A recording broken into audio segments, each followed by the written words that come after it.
Hi everyone, my name is Whitney Howerton and I'm a registered dental hygienist.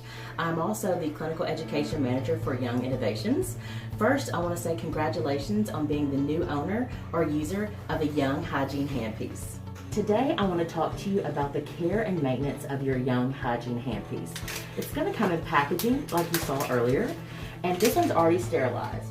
You'll notice that I already have on my PPE and I've already removed my handpiece after patient use, and I've also removed the contra-angled. So first you want to make sure that you wipe down your handpiece to remove any loose debris.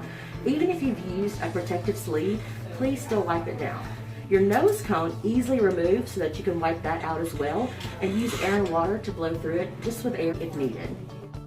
Next, once all the debris is removed, you're going to place 3 to 4 drops of the lubricating oil that comes with your handpiece in the smaller of the 2 holes. This is your drive air hole. So 3 to 4 drops, very small drops. Then you're going to reattach it to your hose. Once reattached to your hose, you're going to run the rheostat for about 30 to 40 seconds to make sure that all of the oil is pulled through the handpiece. After you've placed the oil in the smaller of the 2 holes and ran your handpiece for 30 to 40 seconds, make sure you take a piece of gauze and wipe off any excess oil.